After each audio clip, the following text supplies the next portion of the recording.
I missed a couple of days, Monday and Tuesday. We did have a class on Sunday, but I missed Monday and Tuesday. And we're learning Shoresh Mitzvas Hatefilla perek Yudalid, which is on page Kuf Chav Beis. We're 4 lines into the perek. Now, if Melly was here, I would have to tell a joke, but at the moment, Melly hasn't yet arrived. So I have no chiyuv for a milsa de b'dichase, but I will say this in lieu of Akdama, that today, of course, is Chamish Asa B'Yov, the 15th day in the month of Av.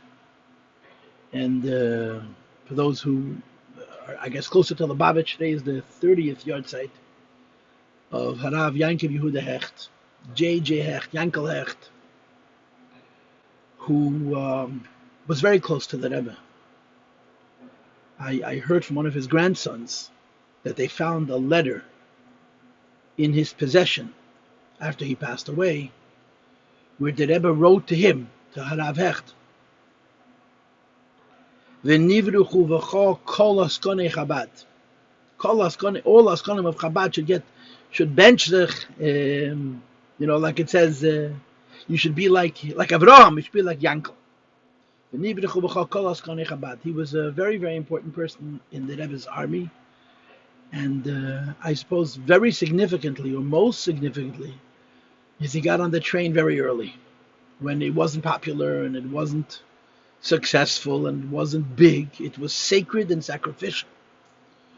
Again, a story I heard from one of his grandchildren is that he was working for the Rebbe. I mean, the rumor is that originally the Frierdiker Rebbe gave him to work with the Rashag, and the Rashag couldn't get along with him, and the Rebbe said, "I'll get along with him fine." So they traded, and Rabbi Hecht began to work for the Rebbe probably in 46 or 47, and he made the release time program, the Shalah, Sheyure Limudi Adas, and he did it incredibly successfully. In the earlier years, he had incredible numbers of children. I heard a sikh on the Rebbe, 18,000 kinder.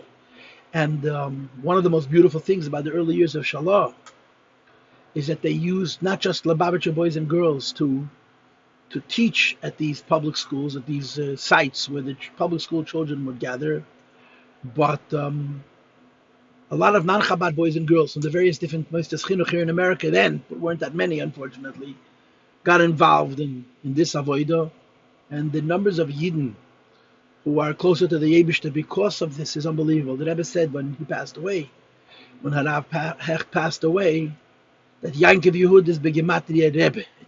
It's nothing more needs to be said. So I just want to say one little vertale that I heard, that his father gave to Rebbe Shia Hecht.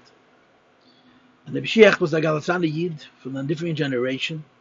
He didn't have a beard, but he was holier than a lot of people with Groisabed. And had a business. And Yankel was a Chavraman. He was a very big Chavraman, in fact. And he wanted very, very much Rabbi Hecht to join him in the business. And he'd been working for the Frierdiker Rebbe. So he went into the Frierdiker Rebbe and he said to the Frierdiker Rebbe that he needs him.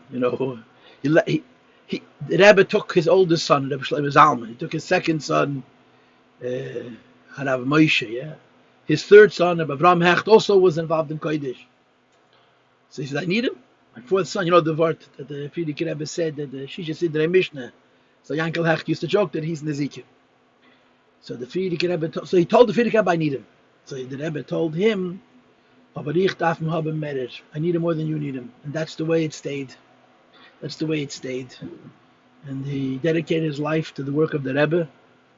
And I guess you can't call this a milsa de b'dichase, but it's certainly dvarim ha'moishchem es halev. A Yid who dedicated his life for the Rebbe, gave the Rebbe lots of nachas, and contributed in a real way to the Rebbe's inyan of making America into a mokum teira, as Avis is given in the Alter Rebbe. One more story that I heard during his levaya from a friend, and then later I saw the film of Rabbi Hecht himself telling the story, that in the early 40s there was an exemption in the draft, that the divinity students who were studying religion, lahavdal, avdal, Yiddishkeit, and other dasais, were exempt from the draft. And there was a discussion to cancel that exemption. I understand that the reason they had this in place in the first place is, officially, it was because the clergy are very important, but practically, it's because they figured that people who are involved in the young people who are involved in matters of religion, and they're not very good on the front. So they decided to make a guinea pig out of one such student, and to make him a model to prove that divinity students could serve. Who was their guinea pig? Rabbi Hecht, Yankel Hecht. So he had to go down to the draft board and he had to be examined. Akitza, before they went, he went into the Frierdiker Rebbe with his father. And the Frierdiker gave him a bracha.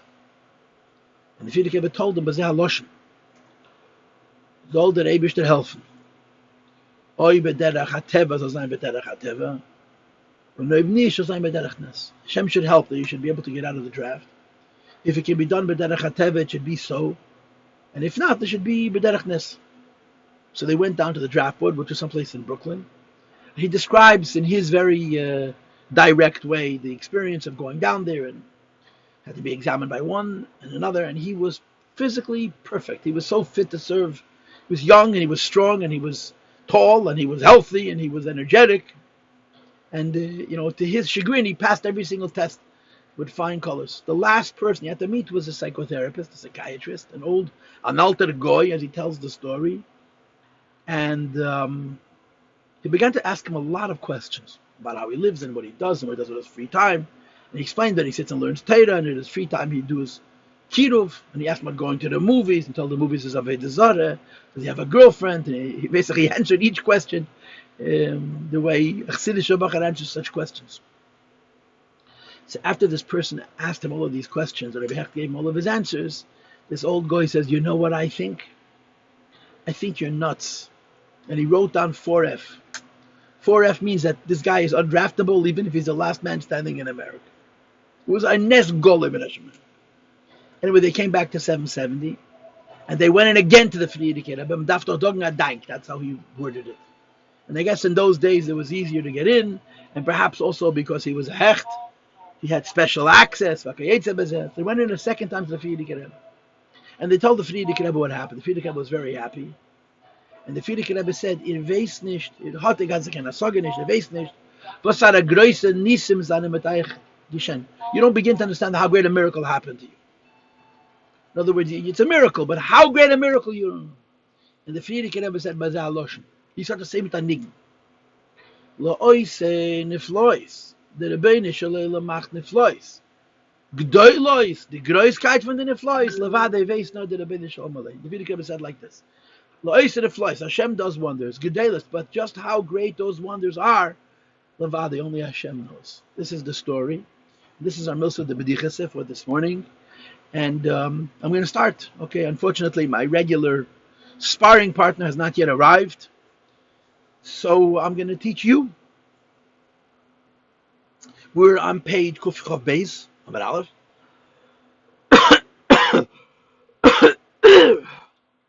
We're in Perek Yud Dalet, and we're in the fourth line, V'nirmas. The issue on the table now is to translate the words. Shema Yisrael Hashem Elokeinu Hashem Echad, Baruch Shein K'vei Mechutz Levad V'Yahavta. So the way that Rebbe went about it, for whatever reasons, but the way that Rebbe went about it, was first he explained to us Hashem Elokeinu and Hashem Echad, and then Baruch Shein K'vei Mechutz Levad.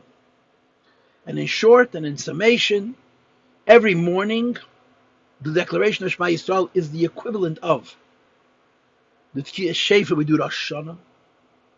In other words, we're going back to the beginning and drawing new chayas. And we draw this new chayas because we cry out on the deepest levels. What's comparable to Tkiyas Shefer on a yearly basis. And of course, the first place it comes down is Hashem Elokeinu, which is Chochmah, because Chochmah is the seat of Bittul, and then it comes down into the Midas, and then it comes down to the three worlds. Shem Kved Malchus, B'ri Yetzirah, all the pillars. What about the word Shema Yisrael? So the Rebbe said the word Shema Yisrael were at the beginning of the two phrases. Shema Yisrael, Adonai Eloheinu, Adonai Echad, Baruch, Shem Keved Malchusei L'Yolam. V'ed, the first two words, Shema Yisrael, are the reason it works. Why is it that when a Yid davens, He's effective. When it says Krishma, he's effective at bringing that new light from Ein Sof to start his day, which of course is going to be the basis of the relationship with the Eibush he's going to have throughout the day during the various brachas of Shemini Esrei, as we explained at length in the previous classes. The answer is the word Shema. What does Shema mean? Shema means birur. Shema means that in this world Hashem hid sparks, and the sparks which Hashem hid in this world come across as antithetical to the Eibishter. They've fallen low to the place of Klippa, and they challenge us. If we overcome these challenges, if we take the energy of a Lakus, which has fallen very low, and become antithetical to Lakus, and we redirect it, we redeem it, we release it, and we redirect it towards Avodas Hashem, there's a power in that energy which is stronger than a person, stronger than Kedusha. And it is this released energy from Klippa, which we release through Avodas Habirum, through our struggle in this world, that gives the koyach for Hashem Elokeinu Hashem Echad. Shema Yisrael, the Yid's involvement in struggle. And that through that struggle, and of course when he wins this struggle, he releases an energy which is Ein Sof. That energy, Ein Sof, creates the framework for the effectiveness of the Yid's Shema Yisrael, bringing down Ein Sof in a new way on every single day. This is the Nekuda that the Rebbe is saying in the Maimon. And of course, the concept in more detail is the concept of Shviras HaKelim and Olam HaTohu and Bidur and Netzutzos. I don't want to give long speeches, but I do want to give a short speech. I'm hoping to read inside the piece associated with this Higoyin today. In other words, I want to do two things. I want to explain it, I also want to read it. And the Nekuda is that, when you ask the question, why did Eibush create the world? Why did Hashem create the world? Why did Hashem create the world? What does he want? So there are many answers. And the different answers conform to different shittas in Torah, different opinions in Torah. And they aren't necessarily mutually exclusive, they could be quite mutually inclusive. There are different Taimei Abriya, which I've talked about many times. I think even in this series of classes on Derech Mitzvah, I once paused and I gave a lecture on this inyan. One of the reasons for mitzvahs and for the neshamas coming into this world is called Midas Tevis. A higher one is called Deis Nechenes. A higher one is called Yechudim. A higher one still is called Birudim, and that's what we're talking about mostly. A higher one still is called Tshuva, and I propose that included in Birudim is also Tshuva. A higher one still is called Nisyonis. And a higher one still is that this is the Ratzon Ha'elyon, Taiva, Belishum, Tam, Malasas Leis Barach, Diri B'Tachtenu. So how many did I give you? Midas Tevis, Deis Nechenes, Yechudim, Birudim, Tshuva, Nisyonis, and Diri B'Tachtenu. 7 different time. And there's 7 different levels, actually. In other words, you can say each one of these 7 in more than one way. These are 7 different levels. The first 2 are in the lower worlds. The third is in Atzilus. The fourth and the fifth is higher than Atzilus. The 6th is only in the person. It's only in the Gavra. It's not in the Chefza, like it's explained in Chassidus. And the 7th is either in Atzmos Hos or in the Gashmi Zdika world, no place else.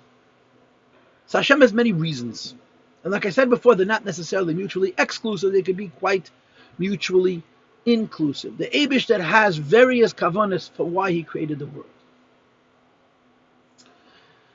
I want to Birudim. What's the concept of Birudim?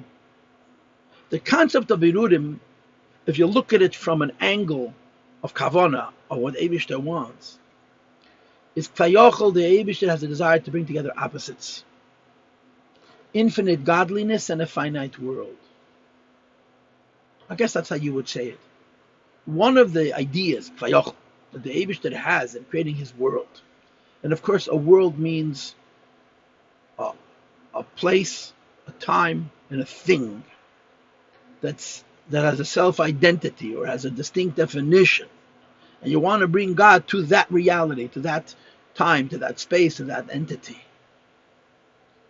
That entity is finite, that entity is complex, that entity is defined, and so on. And the kavanah is, the Eibush has an intention to bring infinite light into that finite vessel. But that cannot be. That cannot be. If you have a finite vessel, you can invest an infinite light. But if you have a finite vessel, you cannot invest. If you have a finite vessel, you can invest a finite light. You cannot put an infinite light into a finite vessel. So the Eibishter Kveichel has a trick, has a scheme. The scheme is that he hides the infinite lights in the finite world. But he hides them in an inverse way, hides them in a reverse way, like the opposite of a picture is a negative. He hides them in Klippa. The infinite energies are packaged in this world in evil. And because they're packaged in this world in evil, their infinity is concealed by their evil, by their darkness. And of course, the concept is that something which has a higher source falls lower. So Klippa is obviously lower. It's because it has an energy that comes from a higher source. But the energy, the godliness, the higher source has to be hidden in Klippa. It's going to be Helam, it has to be called Golus, it has to be called Acherayim, it has to be called Makif. But in Klippa there's an infinite energy. And of course there's a whole story with Bein Amanas listed and Sheis Amanas Livnes. The Eibishter makes Elam Atayu, and that tale was a Shvita, and he knew the Shvita was going to happen, and he created for the sake of the Shvita. Then he makes Elam Atikin, but he doesn't make Elam Atikin by starting over again. He creates Elam Atikin by taking the Shvita Kelim of Tayu, by taking the Shivita Kelim of Tayu and reusing them, so to speak, for Kedusha. That's how Kvayachal, the Eibishter, creates Elam Atikin. So when Elam Atikin, you have the Nitzutzim, you have the sparks of Elam Atayu, which fell, that have in them these infinite itis are buried in the Elam Atikin. And then there's an Avodah Birurim. Avodah Birurim basically is the struggle of life. Both the struggle that we have to deal with about Barim Mutarim, even though it's kosher and it's permitted, I should use it in a constructive and in a correct way. And what's worse, the struggle with Barim Asurim. Prohibited things you're not allowed to use in a constructive way. You have to not use. And of course, if you don't use them, they die. And if you do use them, then it's kosher also b'deach yitzaynim la'olam, and you have to do tshuva. And the Rebbe doesn't say this, but l'cha'oira, tshuva accomplishes the same idea, but on a level of gimel klipas atmeis lagamre. But whether we want to include tshuva in this discussion or not is a detail. Well, maybe it's not a detail. Maybe it's a bit of a controversial statement, more than a bit. But the idea is that the Eibishter plants the highest sparks of godliness in Choshech, and we have to deal with it, not necessarily by choice. It confronts us. If we didn't have to go out and work and make a living, we wouldn't have the problems associated with being in that world. When we're in that world, we have to struggle. We have to have a mincha. We have to dress different than a goy. We have to make a bracha before we eat. We have to make bechas hamazon. We have to do mekadesh Shem Shamayim. And it's hard. Those challenges and the winning, the overcoming of those challenges reverses the spark of Hashem from being the energy of the challenge to being the reward for overcoming the challenge. It's called bidur hanitzitzus. You separate the spark of godliness from the klipa. The word bidur means to separate. And after you do bidur, you do zichuch, you refine that spark. And after you do zichuch, you do aliyah, you raise that spark up. And after you do aliyah, you do that it should be nichlal v'hini kom alumasi v'gam leitzov v'hini zibena alumeseichem v'shtachavena lalumasi, you become included in Kiddush. So this is called bidur hanitzitzus.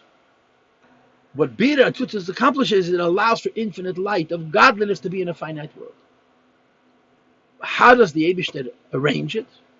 Because we earn it, you see. If the Eibishter brings the infinite light into a finite world, the world will explode. It won't be able to take it. But because Hashem hid these infinite energies in Klippa, and the Klippa challenged us in our avodas Hashem, and in order for us to be able to serve HaKadosh Baruch Hu, we have to overcome these Klippas. In this struggle and in this overcoming of Klippa, we earn the sparks. They become ours. And because we earn them, and because they become ours, they don't destroy the world even though they're infinite. That's the idea b'derech klal. This is called, in a very, very short version, this didn't take me that long, I don't think, the Havana of bidur and tzitzis. The Eibishter arranges that hidden within this world, there is infinite goodness that can only come in an inverse way, can only come in an indirect way, can only come in a way that on the outside looks like klip, and it challenges a yid. And the yid stands up to the challenges and wins this challenge and transforms this challenge. And in doing all of that, he releases this infinite energy. And that's what Shema is. As you'll see, the Kabbalistic techno speak inside. Shema means in the schar of Avedas HaBirurim, we have the ability to affect Hashem Elokeinu. That when we cry out to HaKadosh Baruch Hu, a new Ein Sof is brought into the world and rests in our Chacham. And then Havaya Echad that comes into Midas and Malchus, and then Shem Kred Malchus Baruch comes down into the lower worlds. So Shema Yisrael, the first two words of these two psukim, Shema Yisrael Hashem Elokeinu Hashem Echad, Baruch Shem Kred Malchus Levad, are the tam. What gives a Yid the koyach? How is it that a Yid is able every day to get a new Ein Sof that's never been in this world before when he says Shema Yisrael with a kavanah? And the answer is because in our life there's Shema, there's a struggle.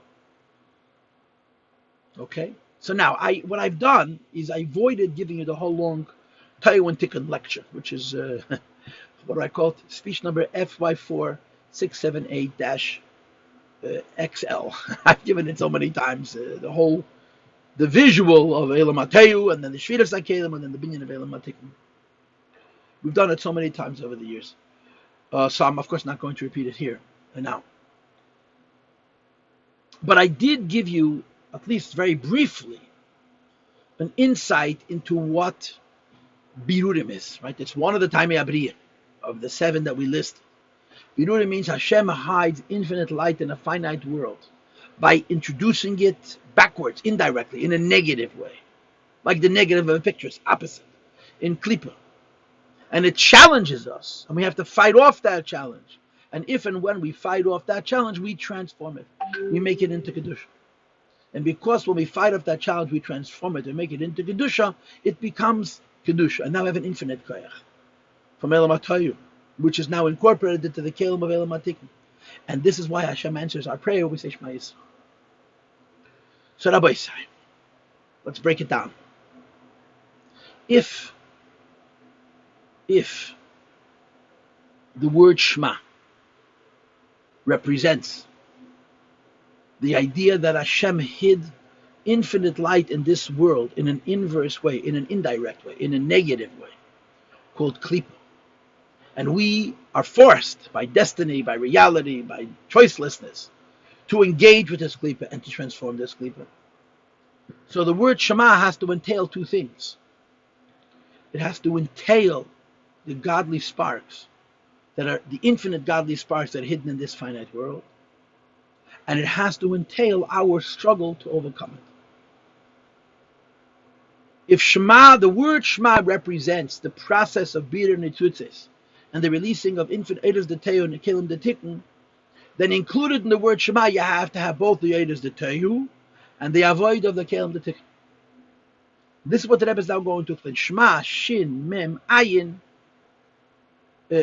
Shem Ayin is this. Shem Ayin, it's two words, Shem and Shin Mem, and the word Ayin, so the letters Shin and Mem are 340. We'll get to the Ayin later.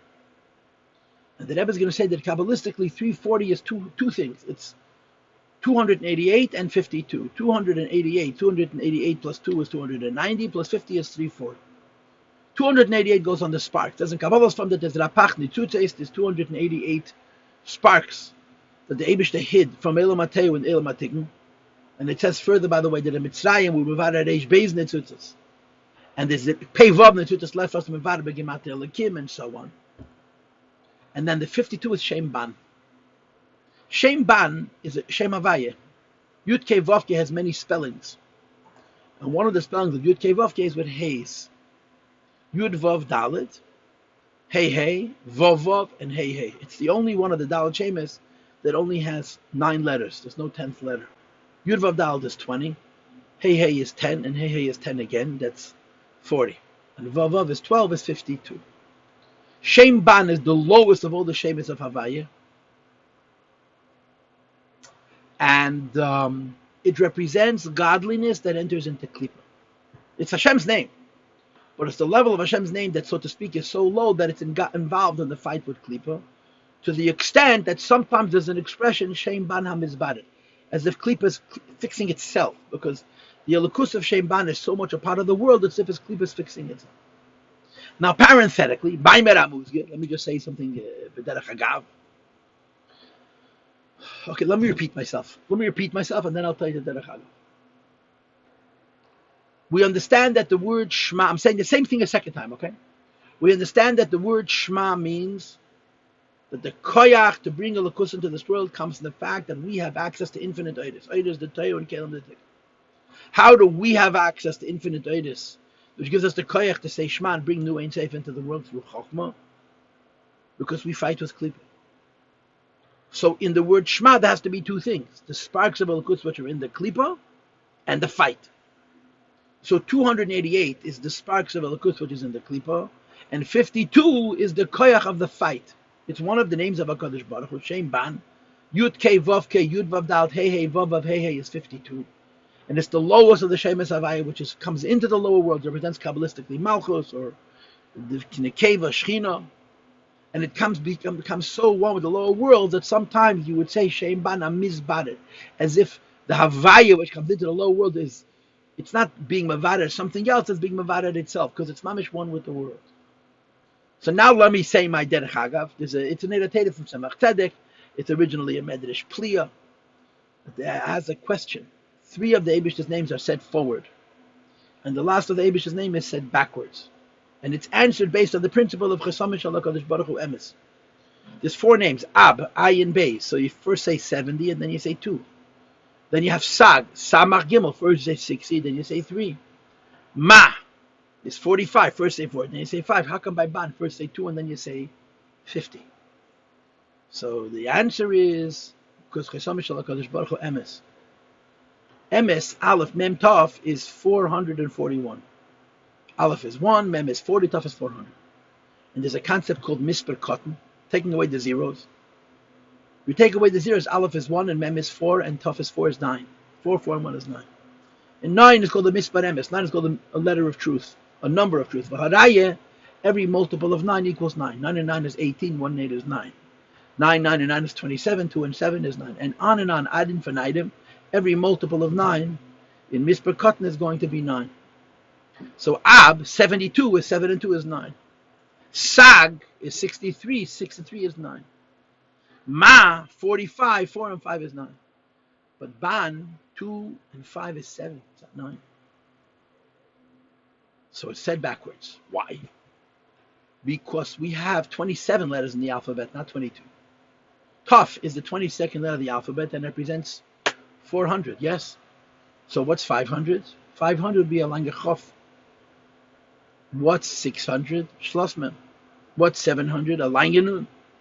What's 800? A lange fei. And what's 900? A lange tzaddik. So if you write ban rather than nab, so the lange nun becomes 700 rather than 50. So if you do it backwards, the base is 2 and the nun is now 7. Because it's originally 700, 7 and 2 is 9. So the medrash, please, brought neraten samach tzedek in yonim, that the reason Shem Ban is said backwards, because that's how you have Chesamish Al Kadosh Baruch Hu Emes. The Misper Cotton is 9, because you put the nun after the base rather than before the base. And this is a Sheine Vertel, a drash. It's a good pshat. It's a geschmacke thing to sort of take away from a shir, as a Vertele. But the bottom line is Shema is 2 things. Shem, Ayin. The Ayin we'll get to later. Shem, 340, is 2 things. It's the Rapach Netzutzes, and it's also the Shem Ban HaMavarer, HaMizbar. Now you should know that it says in Chumash and in Rashi, and they're based on the Gemara, that ain't Shem El Aved Zara, right? By the Dera Flog it says V'nasa Lanu Shem. We'll make for ourselves a name, Shin Mem, which is 340. And of course you can understand why. Because since Shin Mem represents sparks of Kedusha that have fallen into Klip, and since Shin Mem represents the Elokus of Feichel the Eibishter, that so beslapshus in the world, that it's hard to separate between the godliness and the worldliness, it could very easily be Avodah Zarah. Ein Shem El Avodah Zarah, Nasa Lanu Shem.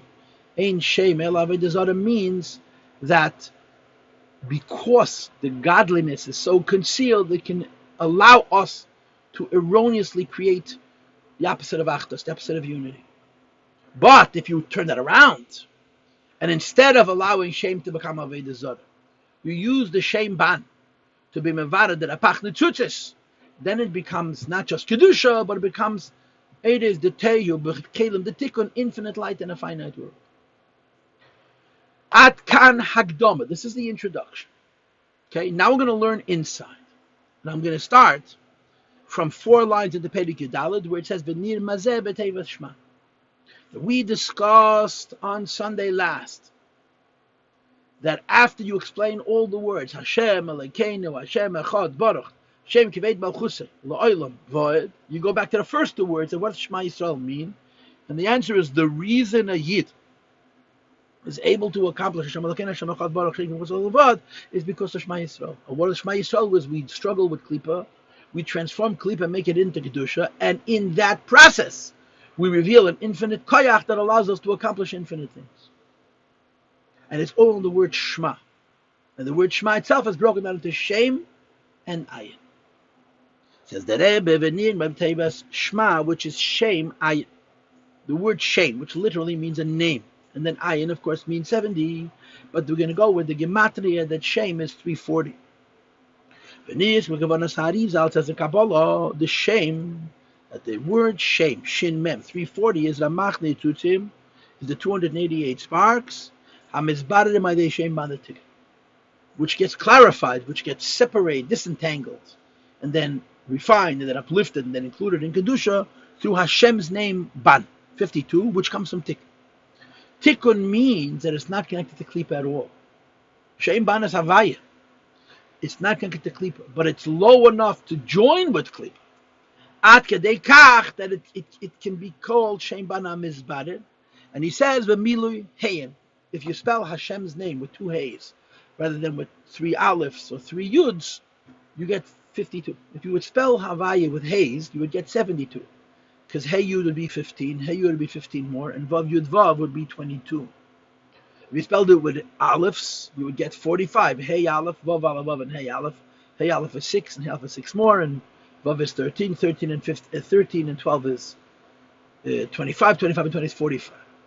Or if you spell it with Hayes, so first of all, you only have 9 letters. That's the real difference. You're missing Malchus. There's no letter between the 2 Vavs. Only 9 letters.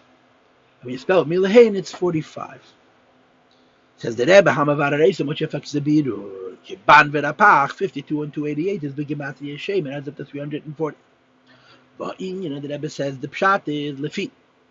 And he's going to talk us through this idea of Shviras HaKelim, and the Nefilas HaNetzutzes, and the Bidur, and the Zichoch, and the Allah, and the Skalus of the Netzutzes, and the Koyach, which is released through this process. And again, there's 2 parts to it.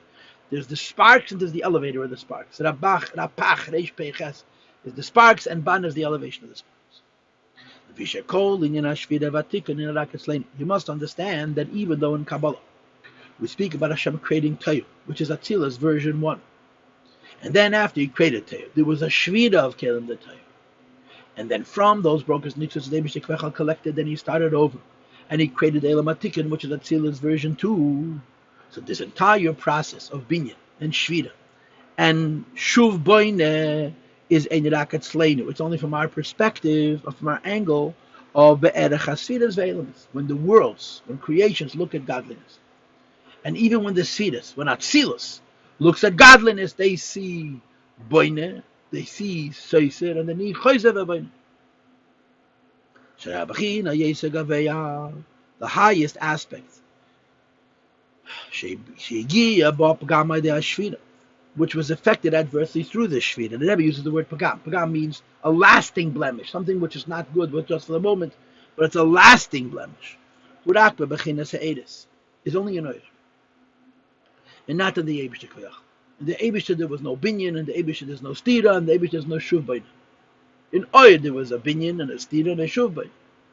And therefore, as far as the Eibishter is concerned, the binyan of Elam HaTeyu, and the shvida of Elam HaTeyu, and the chazer of boina of Elam HaTikkun doesn't really happen. It's only in Gilur. V'gav kamheim, and even the Oires of Teyu. Lein nishperu chas v'shalom, they were not broken, they didn't fall. Rak shenistalko l'mayla, they went away. Well, you have in Chazal about the luches. When Moshe Rabbeinu broke the luches, it says that the luches were broken and the Mitzvas perek, the letters flew away. You also have it in the Kinnis. Chaim ben Teradian was burnt together with a Sefer Torah. And they asked him, Ma Ataroya. So he said, I see the Mitzvas perek is ba'avid, the gvil, the parchment is burning and the letters are flying away. So when you have a matzah where something good is put into a situation of shvira, the bad of that aspect, the lower part of that aspect can fall. The good of that aspect, the higher aspect, just goes away. So first of all, shvira sakem doesn't happen in Atzmos, it happens in Eid. Second of all, it doesn't really happen in Eid either. The Eid is nistalik, it happens in the kelim. Okay, right? The kelim were shattered and the kelim fell. However, in the kelim there's sparks of Eid. The kelim of Eila Bateu fell, and the oidus of Eila Bateu departed, but there's sparks of Eid that go along with the kelim into the shvira. In other words, shviras hakelim causes the Eid to go away, and then the shivrei kelim and the nitzutzi Eid, which are in those shivrei kelim, are falling, and now our birur is to elevate and transform the shivrei kelim and to take the nitzutzi Eid, which are hidden in the shivrei kelim, and reveal them and return them back to their source. Omnam, as opposed to the Gabi Atzmusei Yisbarach, when you're talking about Hashem Himself, Ein Shum Shayches Ba'atzmusei Chas V'Sholem Me'Hashvira. There is no effect whatsoever in the Eibishter Himself from Shvira Sakelim. Shara Ha'er Kloch Shiv the Gabi Amor, light compared to the truth. Hashem Himself is of no significance whatsoever, even though the Eid is Ein Safe and all the rest. Compared to Atzmus and Hus, it's Kloch Shiv. Ukmei She'ein Shum Shinui Ba'Shemesh Atzmo. The sun's light is not going to change. The sun is not going to change if there's a cloud preventing from that light reaching the earth. Similarly, the Eibush doesn't change based on what happens to his oil. So first of all, Shvira Kelim happens only in oil and not in Atzmos. And second, of a Mela, it doesn't touch him. So from the Eibush's perspective, whatever he created is good. Second of all, even in the oil itself, most of the oil is actually nistal.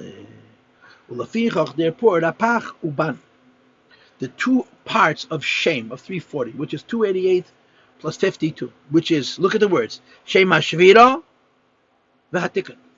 The Shvira aspect is the Reish Pechas, the Tikun aspect is the Beis Nun, the 52, and Nikra Shem combines to be called a name of HaKadosh Baruch. And again, it could Chas v'Sholom be Klipa, like it says, V'nasa Lanu Shem, but it could also be a name of HaKadosh Baruch. Why? What is the meaning of a name philosophically? Socially, what is the meaning of a name? The name of a person doesn't touch his essence, right? You by yourself don't need a name. You only need a name for means of communication. If I'm going to talk to you and I'm going to reach out to you, I'm going to have to call you by name, especially when you're surrounded by other people that so I should be able to get your attention.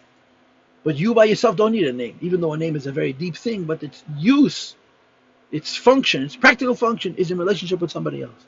And the same is true with the Eibishter Koyachal. The Eibishter only has a name vis-a-vis the world, not vis-a-vis himself. So the name represents the godliness which is outside of his essence. And the Shviras HaKelim and the Soisam and Aslivnes, the Binyan of El Matikin from the Shivri Kelim of El Matei, and the Biter that we do, and the Zichoch that we do, and the Aliyah that we do, and the Skalos that we do, is called shame, to say that it's outside of Atzmos Amos. It's only in Oid, but in Oid, we're releasing an infinite data into a finite world through this, so to speak, this Armumius, through this trick of hiding Nitzutzim of Alakus, which are Beligavul and Klip. The Eibush says, I am one with my name.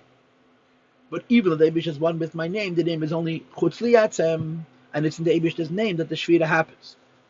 So the reason we call the process of Bidurim Shem, first of all, it represents the sparks of Klippa that fell, 288, and the power that corrects them, Ban 52. And second of all, because this entire process happens not in Etzem but in Gilui. Ve'inei, Aliyas habirurim b'chin sayin abbas. If a Yid engages, and you have to engage, you can't live otherwise. If you're going to be in the real world in any way, shape, or form, you're going to have to engage with Klippa. If a Yid engages with Klippa, because he has to fight to be a Yid in spite of the fact that the world around him is telling him to do something different. And he succeeds. His success releases Nitutei Kedusha that have been hidden in Klippa and brings them back to Kedusha. Where do they ascend to? Ayin. but not a regular ayin, a big ayin, a large ayin. And again, to make a long story short, you know that there's small letters and medium letters and large letters. Excuse me. There's small letters and medium letters and large letters. The small letters are in Malchus. The medium letters are Bakolos and Atzilus and Zah, and the big letters are in Bina, which is called True, which is called higher than Ishtalshalos. So the ayin, I told you this once before, that Shema Yisrael Hashem Elken Hashem Echad, that's a big ayin, that's a big dalet. Together it represents a, the witness, or da, to know. And mystically it represents a lakus, which is higher than Ishtalshalos.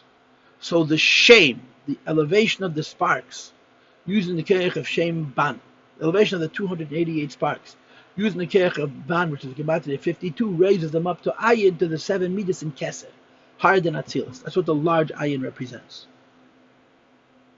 Hainu b'china zayin midas, 7 midas. Shemisham ha'yeshvedesh at which is where the shvira happened from in the first place, and it's going back to that source and higher. Well, we know that each one of the 7 midas is included at least in 10. To be sure, it's included in many multiples of 10, but a minimum of 10. L'chein heim ayin. That's why it's 70, because 70 is 10 times 7. Each one of the 7 midas times 10 spheres. Why is it called the large ayin? Came bebinas in the madrega bina, which is higher than ishtalshus. Kesed. We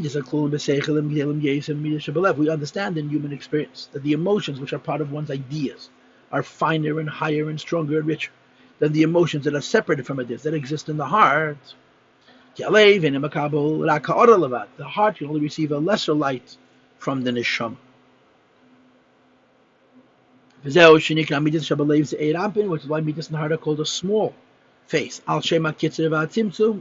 It represents contraction and limitation. And there's smaller letters. The Decher is the Tzarachi and Gadol here, because Asfen Zin is in Malchus, not in Midas, so it should be Asfen Benyanim, and I don't know. Mashenkin Bebina, as opposed to Bina, is Asfen Rabbanim. In other words, higher than Ishtalshos, the letters are higher than Atzilus in Ein Seif, and they're a Keli for the Ein Seif. That's the large ayin, to indicate Shalisham that when a Yid is engaging in Shema, in shame, which means that 288 sparks are coming through the hislapshus of Elokus and Klip and Shem Banam is Barit. When the bidder is complete, it goes back to Ayin Rabasi, which is higher than Ishtalshus. Shalisham hu aliyas habirim, that's where the sparks ascend to. And as we discussed earlier, this is the koyach for Yid to be effective when he davens and calls to HaKadosh Baruch Hu, because there's a koyach from this nitzutz and kedusha which are in safe. This